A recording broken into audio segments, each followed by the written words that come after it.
Amén, hermano, le Amén, escuchamos. amén.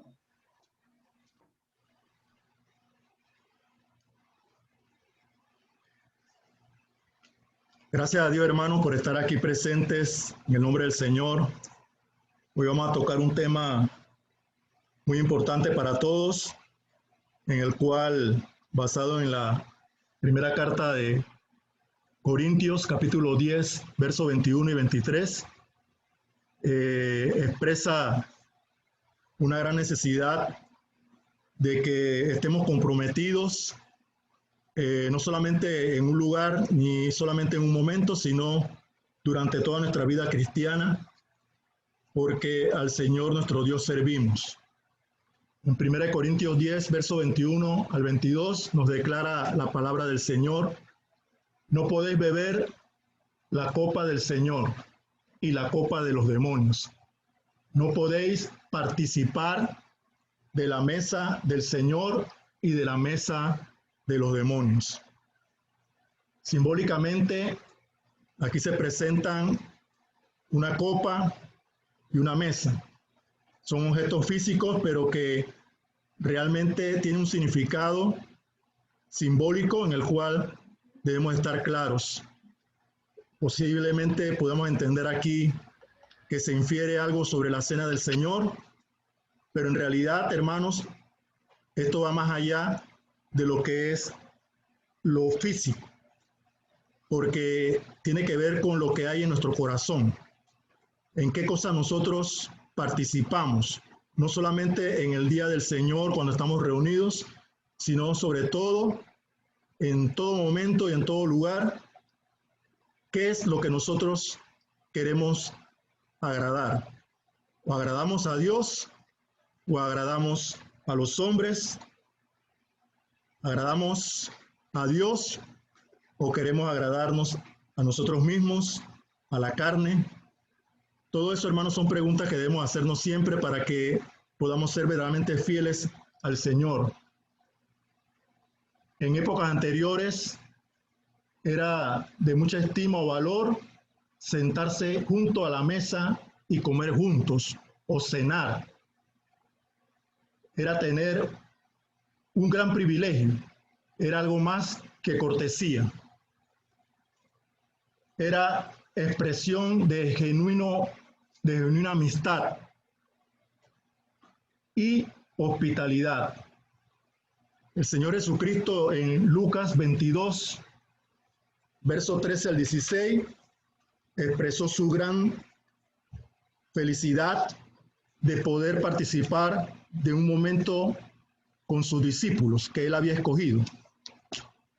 Dice en Lucas 22, verso 13 al 16.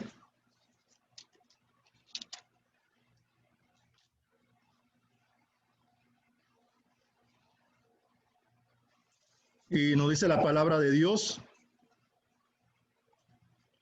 fueron pues y hallaron como les había dicho y prepararon la Pascua. Cuando era la hora, se sentó a la mesa y con él los apóstoles.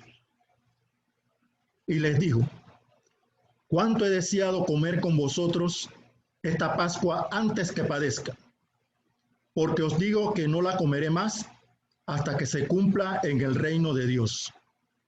Y habiendo tomado la copa, dio gracias y dijo: tomad esto, repartirlo entre vosotros, porque os digo que no beberé más del fruto de la vid hasta que el reino de Dios venga. Simbólicamente, hermanos, nosotros cada domingo participamos de la cena del Señor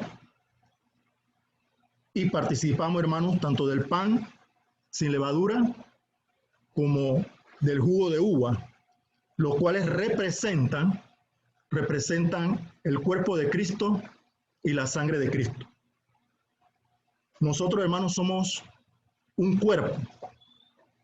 Nosotros somos un pan en el cual debemos sentirnos integrados. Así como es un solo el pan y se compone de trigo, nosotros somos parte de ese pan en el cual Jesucristo es la cabeza. Jesucristo expresa aquí que nosotros debemos estar compenetrados con Él para hacer una unidad y tener una perfecta comunión.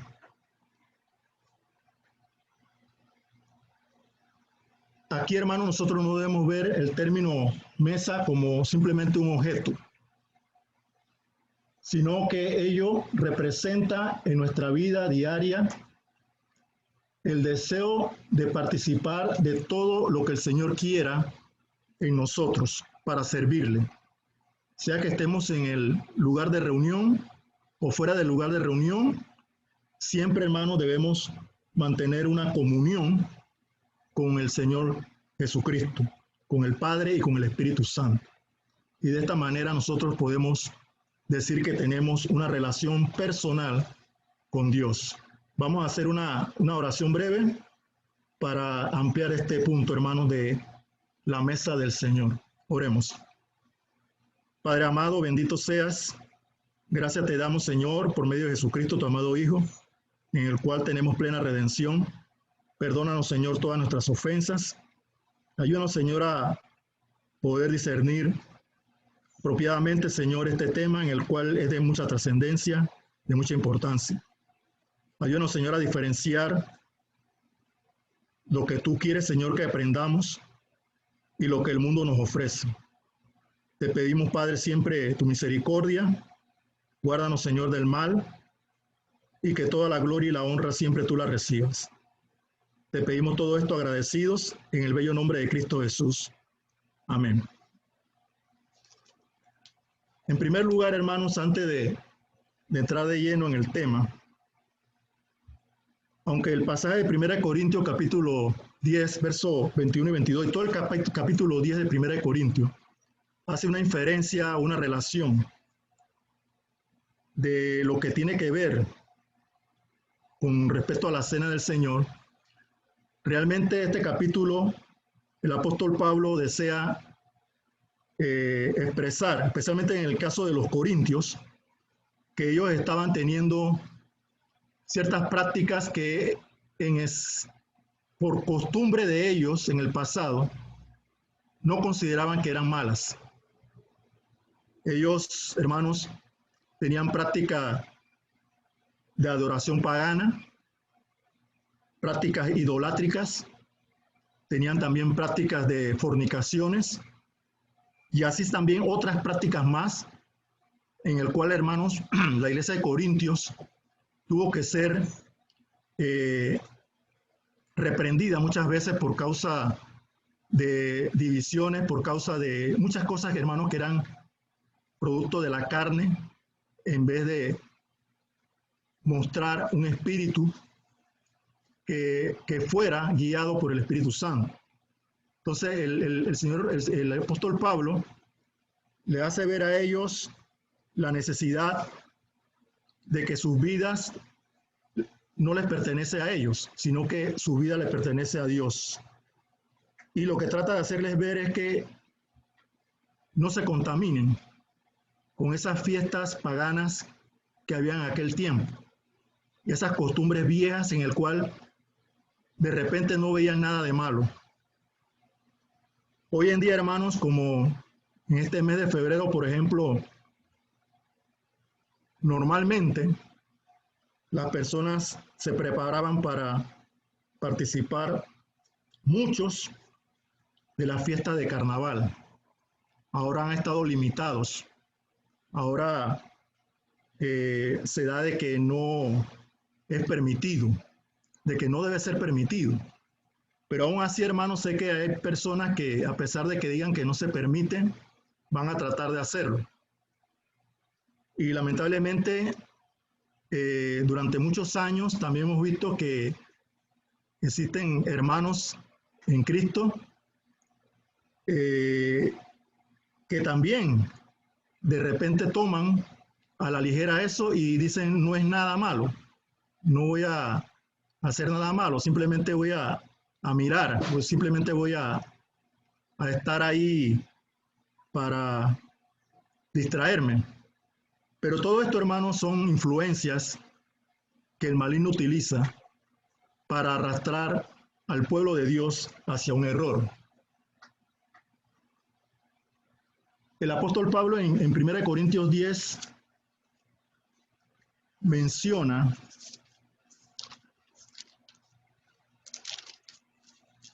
desde el mismo inicio del capítulo una advertencia solemne acerca de la práctica de la idolatría y que en esencia podían contaminarse si se dejaban seducir por medio de esas fiestas que había en aquel entonces y en el cual al participar de esa fiesta, ya sea en bebidas o en comidas, la mayoría de las veces, si uno comía o bebía de eso que había en las fiestas, la mayoría de todo eso era ofrecido a dioses y todo dios o ídolo representa un demonio. Siempre ha sido así. Tras un ídolo siempre hay representación de demonios. Y el apóstol Pablo hace referencia desde el mismo capítulo 10 de 1 Corintios, iniciando lo que aconteció también con el pueblo de Israel. El pueblo de Israel, con Moisés, salieron de Egipto, pero ellos tenían la presencia de Dios siempre, pero ellos siempre estaban buscando ídolos. Ellos siempre buscaron satisfacer sus sentidos, satisfacer sus necesidades físicas más que las espirituales. Y lamentablemente por muchos años ellos quedaron vagando en el desierto, pasaron 40 años hasta que por fin esa generación incrédula pereció. Y posteriormente entonces vemos que el líder Josué toma la batuta, reemplazando a Moisés, para con otra generación poder comenzar a hacer la conquista del Canaán. En el capítulo 10, versículo 2 al 4 dice, y todos en Moisés fueron bautizados en la nube y en el mar. Hubo una manifestación de gran poder del Señor, que eso debería de convencer a todos, cuando se abrió el mar rojo. Esta señal y muchas otras señales debería ser suficiente para que el pueblo de Dios que salió de Egipto creyera en el Dios verdadero y renunciara a todos esos dioses paganos que eran falsos, que eran demonios. Y dice el versículo 3, y todos comieron el mismo alimento espiritual y todos bebieron la misma bebida espiritual. ¿Por qué? Porque bebían de la roca espiritual que los seguía y la roca era Cristo. El Señor Jesucristo ha estado presente con el pueblo de Dios desde antes. Antes que viniera físicamente, Él estaba presente ya, porque Él es Dios verdadero y Él estuvo involucrado con el pueblo del Señor. Desde el principio de la creación, Jesucristo ha estado presente, al igual que el Espíritu Santo. Y aquí no fue la excepción. Cuando se realizó esta liberación del pueblo de Dios en Egipto, se llevó a todo el pueblo para que conquistaran el Canaán. Pero lamentablemente esa generación fue incrédula y se dejó arrastrar por lo que veían más que por lo que debían creer. Imagínense, hermano, 40 años vagando en el desierto. ¿Cuánto tiempo podría durar uno en el desierto sin llevar nada? Dios proveyó todo. ¿Por qué? Porque como dice aquí el versículo 2 y 3, el Señor Jesucristo estuvo presente. La roca les seguía, les daba alimento, les daba maná, los alimentó con maná. Durante todo el tiempo de los 40 años, el Señor Jesucristo, Dios Todopoderoso, suministró alimento, codornices y sobre todo agua, porque en un desierto, hermano, ¿qué agua puede uno encontrar? Imagínense 40 años y siempre ellos estaban rebeldes y se oponían a todas las órdenes que Dios declaraba. Y entonces el apóstol Pablo aquí hace referencia de eso, de que ocurrió en el pasado y que a los corintios también le estaba afectando, porque tenían una cultura pagana en el cual estaban acostumbrados a los ídolos y estaban acostumbrados a la fornicación. Por lo tanto, Pablo aquí él hace referencia de este pasado triste del pueblo de Israel para que ellos tengan cuidado con respecto a involucrarse con el mundo y involucrarse con ciertas cosas que no son permitidas para el pueblo de Dios. El pueblo de Dios siempre Dios lo consideró muy estimado. Consideren, hermano, el punto de que cuando el pueblo del Señor sale de Jacob, Jacob significa el suplantador. Negativamente, hablando del pasado del patriarca Jacob, ese era el nombre que él tenía originalmente. Posteriormente saben que él tuvo un nombre que se llamó Israel. Y hasta la fecha, a los que son descendientes de Jacob, cualquiera que sea la tribu, se le llama también israelita. Entonces vemos que este pueblo, a través de los tiempos, ha ido teniendo varios nombres. Anteriormente a Jacob había el término hebreo. A ellos también se le llamaban los hebreos, por causa de donde vino originalmente el patriarca Abraham. Y así los nombres han ido variando a través del tiempo, cómo calificarlos. Y algunos era el suplantador, el engañador, eso es lo que significa Jacob. Luego entonces Dios, él tuvo un encuentro con un ángel del Señor y de ahí sale el término Israel, que luchó contra, hipotéticamente uno dice, contra Dios, contra un ángel del Señor, y entonces él venció, ¿verdad? Porque él estuvo luchando por una bendición y el ángel le dijo que le daba su bendición, pero no le dio el nombre, que para qué quieres saber mi nombre. Y entonces, de ahí entonces queda cambiado el nombre del patriarca Jacob por Israel, y sus descendientes se le llegó a llamar también Israel. Posteriormente, hermanos, surge un nombre también muy especial, el cual Moisés lo declara antes de su partida en Deuteronomio capítulo 32, versículo 15 al 18, en una forma, Deuteronomio capítulo 32,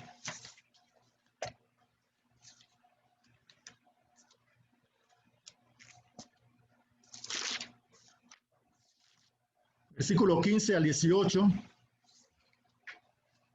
y aparece otro nombre que inclusive vamos a ver posteriormente, fue como una especie de profecía que lanzó aquel profeta pagado, vamos a llamarlo así, Balaán, hizo acerca del pueblo de Dios. Pero aquí, en forma irónica, Moisés dice lo siguiente, versículo 15, del capítulo 32 de Deuteronomio. Pero engordó Jesurún y tiró coces, engordaste, te cubriste de grasa. Entonces abandonó al Dios que lo hizo y menospreció la roca de su salvación. Le despertaron a celos con los dioses ajenos. Lo provocaron a ira con abominaciones. Sacrificaron a los demonios y no a Dios, a dioses que no habían conocido, a nuevos dioses venidos de cerca, que no habían temido vuestros padres. De la roca que te creó, te olvidaste. Te has olvidado de Dios, tu Creador. De aquí, hermano, el apóstol Pablo hace referencia acá en 1 Corintios 10 acerca de este hecho, en el cual, en esta ocasión, aparece este término o este nombre que es Jesurún, también en hebreo, Yeshurún, el cual significa amado, el recto, el justo. Es un nombre poético que designa el carácter ideal de Israel, es lo cual Dios quiere ver en su pueblo. Un pueblo justo, un pueblo amado, un pueblo recto. Y ese es el otro nombre que llegó a tener Israel aparte de Jacob, aparte de Israel. Recordemos que en su momento, en los tiempos de los reyes, hubo una división de las tribus del sur y de las tribus del norte, y que propiamente las tribus del norte, que eran 10, quedó puesto el nombre de Israel a ellos, y el otro grupo, de las tribus del sur, estaba la tribu de Judá y también Benjamín. Entonces a ellos se le llamó Judá, simplemente, porque prevalecía el número de la tribu de Judá. Y así, hermano, haciendo referencia, los nombres se fueron dando. Pero este nombre en especial, Jesurún, vemos ahí el anhelo de Dios de que su pueblo siempre debe manifestar algo que es la rectitud en su vida, no solo en un momento, sino durante toda su vida. Y no es solamente en un lugar, sino en todo lugar. Esto se hace referencia también, hermanos, en una forma de profecía, pero que luego lo utiliza Moisés aquí en sus últimas declaraciones acerca de lo que Israel había procedido. Este profeta Balaán, que se conoce como una persona que quería agradar a Dios, pero al mismo tiempo quería buscar beneficios propios. Y vemos lo que dice en número 23:10, cuando se le solicitó que maldijera al pueblo de Dios. Número 23:10.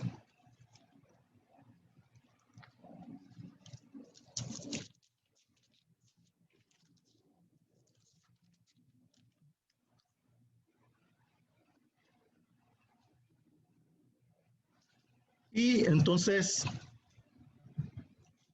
había una petición de Balac, que le pidió a Balaam que maldijera al pueblo de Dios. Y varias veces hizo el intento, pero él le decía a Balac que él iba a decir lo que Dios le dijera que realizara. Y entonces en este caso, en el capítulo 23, verso 10, declara lo siguiente: ¿quién contará el polvo de Jacob? Hablando de la familia de Jacob, los descendientes. O el número de la cuarta parte de Israel. Muera yo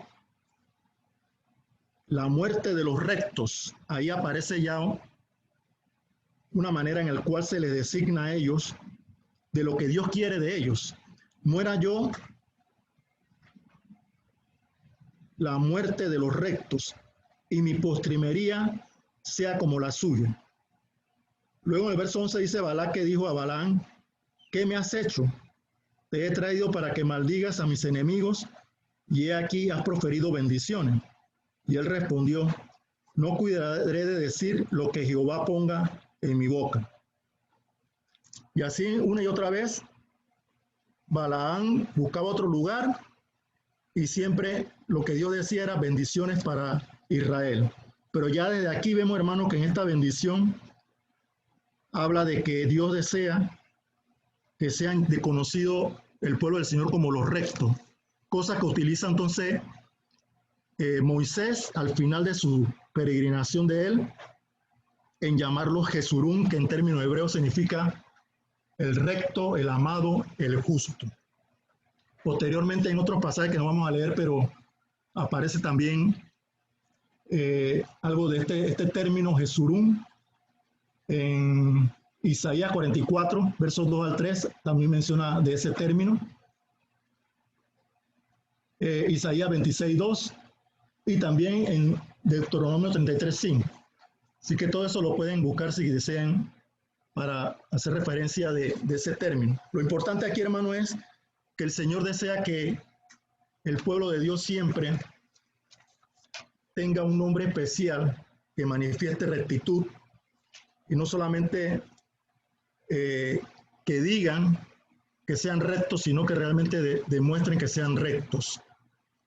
Hoy en día tenemos al pueblo del Señor que es conocido como cristianos, como santos, como hijos de Dios.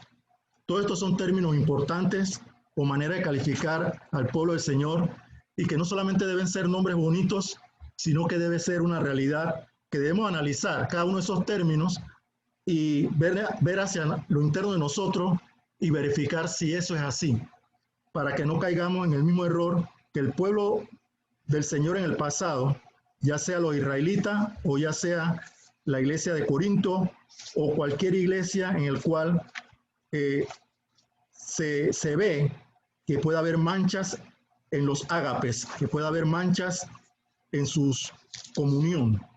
Porque cuando nosotros, hermanos, participamos como iglesia, ya sea en el culto o en alguna actividad, nosotros, hermanos, lo principal que debe haber siempre es esa purificación, esa relación personal íntima con el Señor, hacerlo con agrado y no simplemente por hacerlo, porque entonces hacemos las cosas como lo que nos sobra o como nos parece, y eso no debe ser así.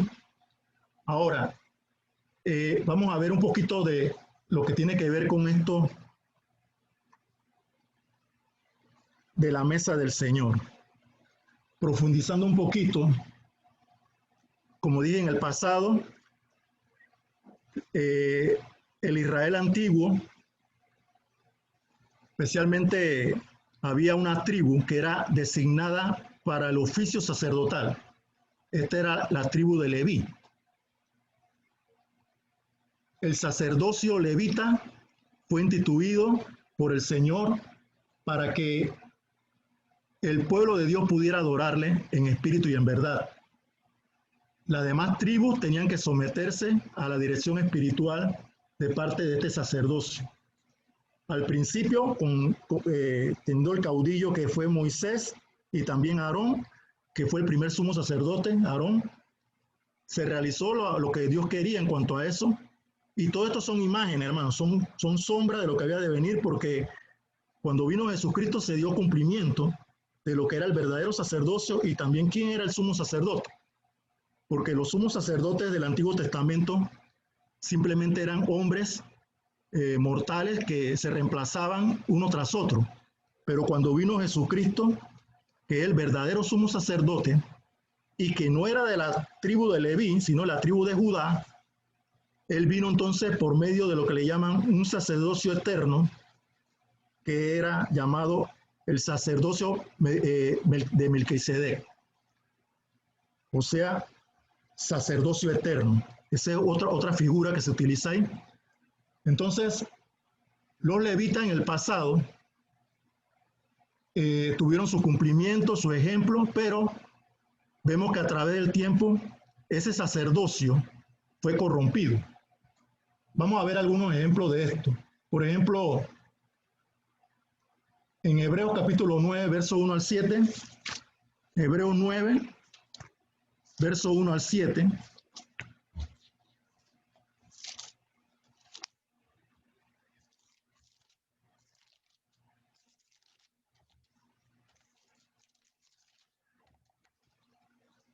ahí vemos en este libro la manera en que se practicaba este sacerdocio en el antiguo pacto.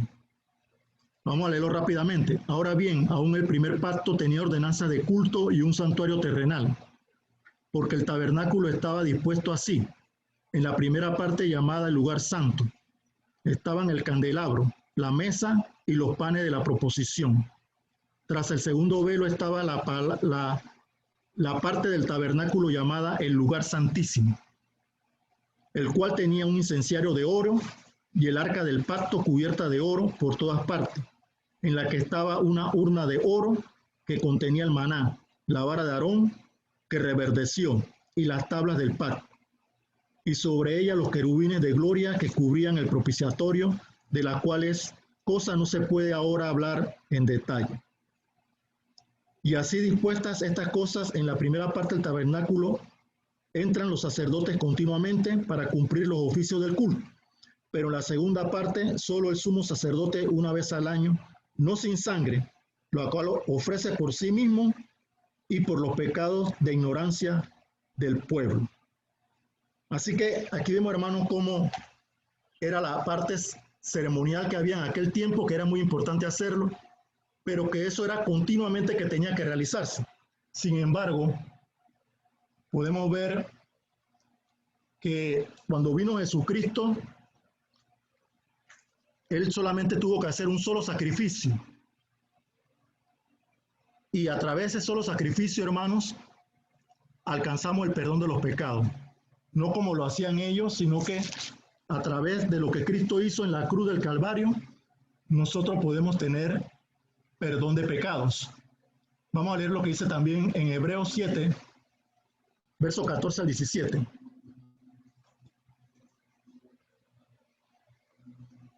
Leamos.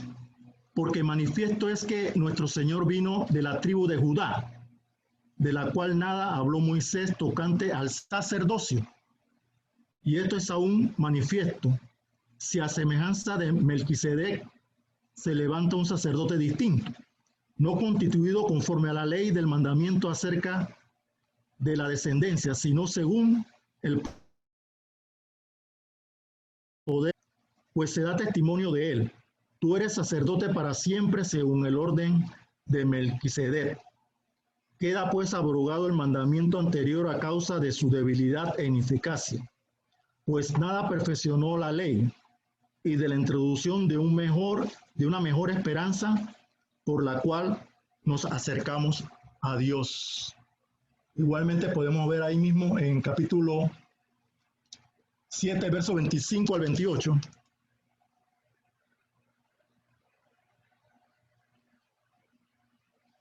Capítulo 7, verso 25 al 28. Por lo cual puede también salvar perpetuamente a los que por él se acercan a Dios, viviendo siempre para interceder por ellos.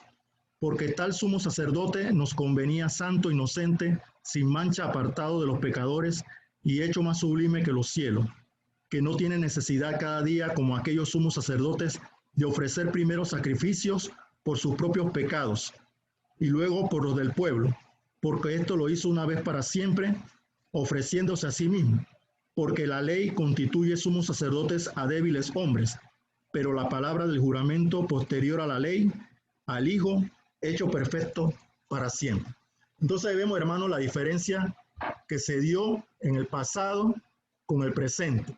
Anteriormente teníamos un sacerdocio ineficaz que se utilizó por mucho tiempo porque era un preparativo para cuando viniera lo perfecto.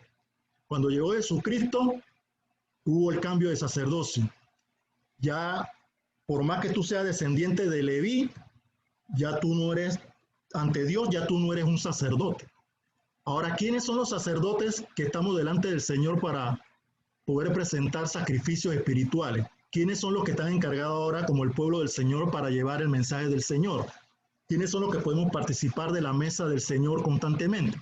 Bueno, eso ya lo hemos dicho varias veces con respecto a lo que dice Primera de Pedro, capítulo 2, versículo 5 y versículo 9 al 10. Primera de Pedro, capítulo 2, versículo 5 y luego versículo 9 y 10.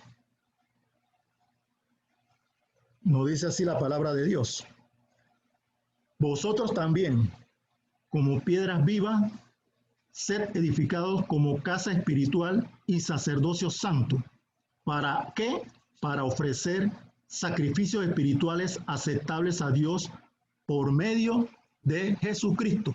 Nosotros, hermanos, somos los sacerdotes, somos la nación santa y Jesucristo es ahora el sumo sacerdote. El lugar santísimo es el cielo.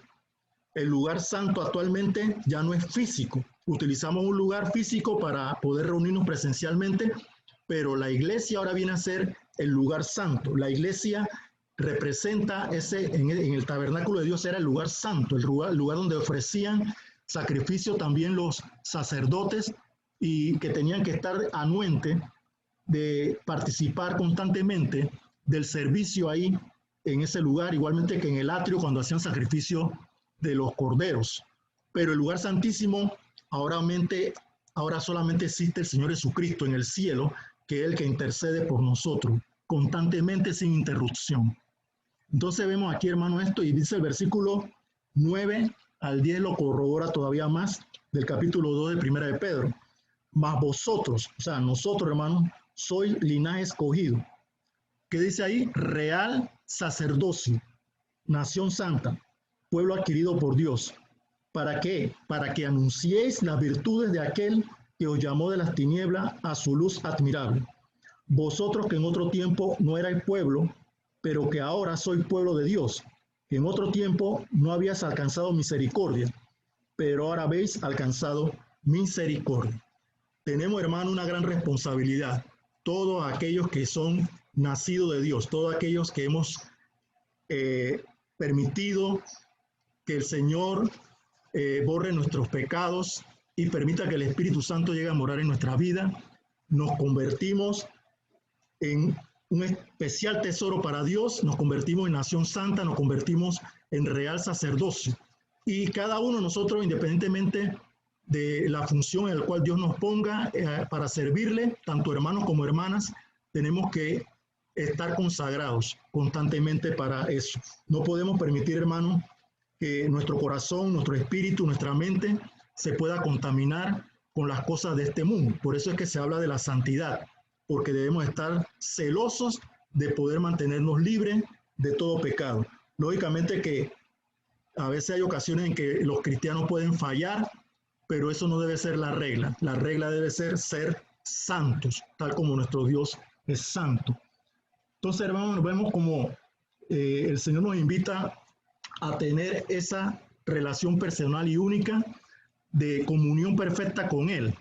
En el Antiguo Testamento había, en cuanto a la mesa, ahí en el lugar santo, algo que se llamaba el pan de la proposición.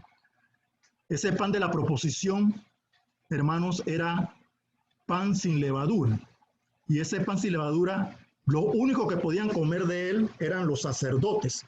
Hubo una excepción que ocurrió cuando David estaba huyendo de Saúl y le pidió al sacerdote del turno de que le permitiera, que le diera algo de alimento, y solamente había pan de proposición, y lo único que le dijo el sacerdote fue que si estaban purificados, estaban limpios, ellos podían participar de ese pan, pero ese pan exclusivamente era para los sacerdotes. Eso se reemplazaba cada sábado, cada séptimo día se reemplazaban los pan de proposición. Siempre el pan tenía que estar presente y tenía que estar en el lugar santo. Ese pan, y eran 12 panes que se ponían ahí en representación de las tribus de Israel. Tenían que estar unidas en comunión constante con Dios. Eso es lo que simbolizaba una unidad constante, una comunión constante con Dios. Y hoy en día, hermanos, nosotros también participamos de la cena del Señor recordando el sacrificio del Señor, pero principalmente no es simplemente comer el pan, sino que nosotros, hermanos, recordamos de que somos un cuerpo y que ese cuerpo debe ser santo también. No solamente cuando estamos en el momento de la adoración, sino sobre todo cuando estamos en cualquier parte, debemos llevar en mente de que somos hijos de Dios y que debemos entonces agradarle en todo. Algunas veces confundimos, hermanos, la mesa del Señor, en el caso específico de la cena del Señor, de que algunos toman la cena del Señor como si fuera algo que le fuera a purificar de pecados, que cuando yo tomo el pan o tomo el jugo, bueno, ya ahora mis pecados son perdonados, pero no. El pan y el jugo, uno tiene que hacer una reflexión antes de participar. No debemos abstenernos de tomar el pan y el jugo porque simplemente digo no me siento con ganas de tomarlo, o de repente si está practicando un pecado, uno tiene que aprovechar, hermano, para arrepentirse de sus pecados y participar del pan, porque si no te está desobedeciendo el mandamiento de participar del pan y del jugo. Y para eso entonces, por eso es que es una relación que debemos mantenernos siempre constante con el Señor, para que cuando participamos del pan, de los elementos del pan y del jugo, nosotros nos sentimos apropiadamente conectados con Dios para participar y no dejar de participar. Entonces, hermanos, vemos aquí que en el pasado algunos sacerdotes menospreciaban la cena, o mejor dicho, la mesa del Señor. Hemos visto el caso de Malaquías, capítulo 1, 7, y capítulo 1, verso 12 al 13. Vamos a ver ese pasaje de Malaquías. Malaquías,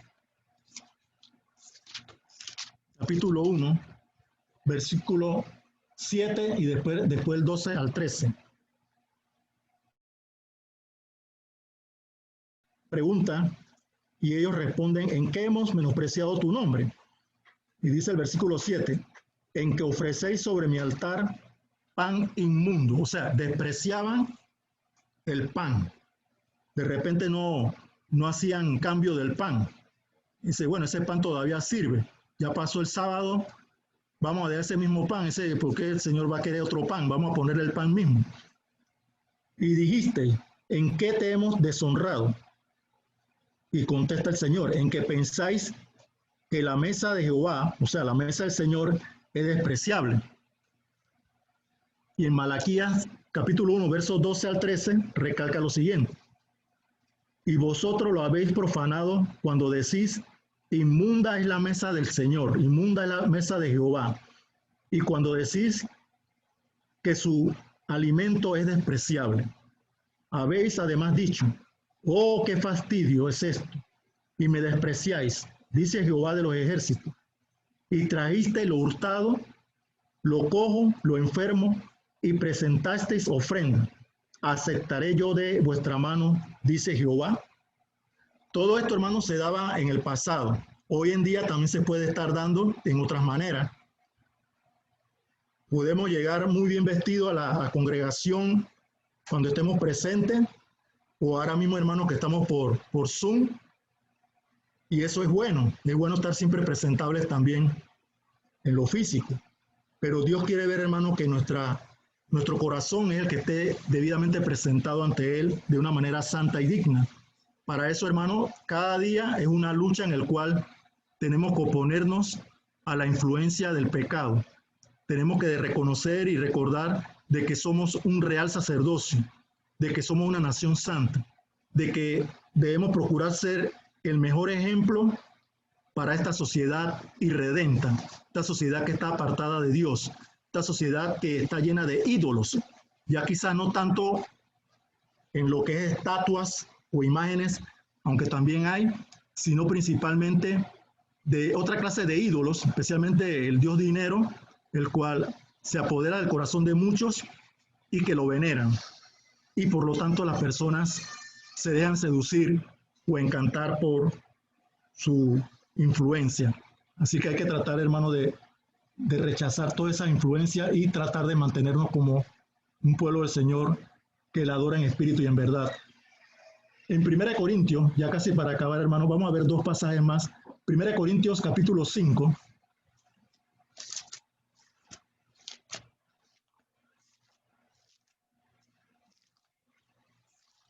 En el capítulo 5 había un caso de inmoralidad juzgado y en el cual, nuevamente teniendo a la congregación de Corintios, ellos no estaban haciendo nada. Dice 1 Corintios 5, versos 6 al 8. Dice así, ¿no es buena vuestra jactancia? ¿No sabéis que un poco de levadura leuda toda la masa? O sea, contamina. Limpiaos pues de la vieja levadura para que seáis nueva masa, sin levadura como sois, porque nuestra Pascua, que es Cristo, ya fue sacrificada por nosotros. Así que celebremos la fiesta, no con la vieja levadura, ni con la levadura de malicia y de maldad, sino con panes sin levadura, de sinceridad y de verdad. Cuando nosotros participamos de la cena del Señor, hermano, por mandamiento de Dios, lo hacemos, como Él dice, apropiadamente. Algo simbólico, pero que también se debe cumplir. El pan o la galleta debe ser sin levadura. Y el jugo de uva debe ser sin fermentar. Debe ser jugo de uva normal, sin que esté fermentada. Entonces nosotros participamos de ello. Pero aquí, hermano, va más allá. Aquí se habla de cada uno de nosotros que no dejemos contaminar nuestra vida personal con el pecado, nuestra vida personal con la influencia de los demonios que hay alrededor, que puedan convertirnos en idólatras tras ello, porque podemos tener muchas formas de que el diablo nos atrape para servirle y para adorarle, y por lo tanto debemos tener siempre cuidado. Así que este pasaje, hermano, nos habla de que si somos realmente panes sin levadura, es señal de sinceridad y de verdad. Quiero que leamos también lo que dice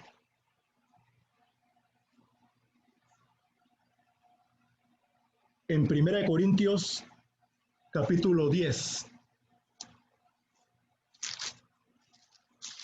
que lo dije al principio, pero lo voy a recalcar para finalizar.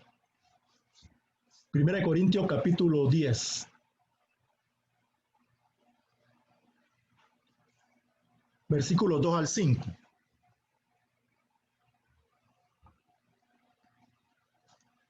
Y todos en Moisés fueron bautizados en la nube y en el mar. Y todos comieron el mismo alimento espiritual. Y todos bebieron la misma bebida espiritual, porque bebían de la roca espiritual que los seguía, y la roca era Cristo.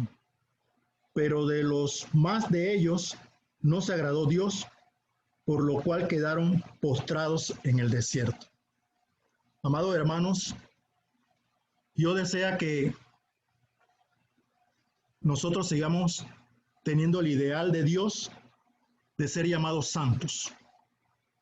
Que nosotros, hermanos, seamos aquel ideal del Señor, como en el pasado fue el pueblo de Israel, algunos que sí mantenían una fe alta, algunos que sí querían agradar al Señor y que podían cumplir con ese nombre que Dios les puso por medio de Moisés, Jesurún, el recto, el amado, el justo. Que sea, hermanos, ese es el nombre que debemos tener. Personas que nos esforzamos en tener o nos deleitamos en tener una comunión plena con el Señor y entre unos y otros. Que no veamos, hermanos, aquellas partes donde algunas personas se sienten insatisfechas cuando participan de las cosas de Dios.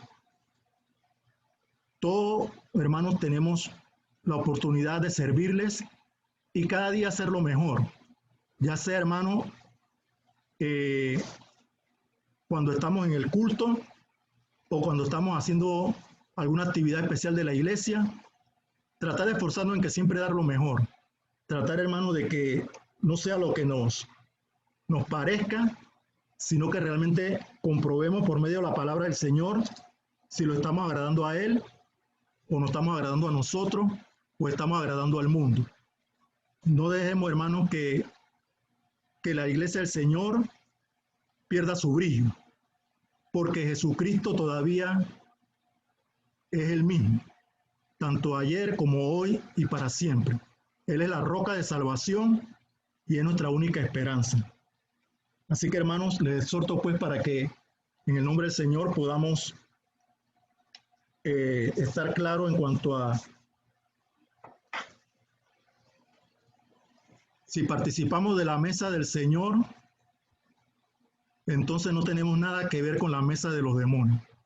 Si participamos de la copa del Señor, entonces no tenemos nada que ver con la copa de los demonios. Seamos uno en Cristo para la gloria y honra de Dios. Que Dios lo bendiga, hermanos, ricamente.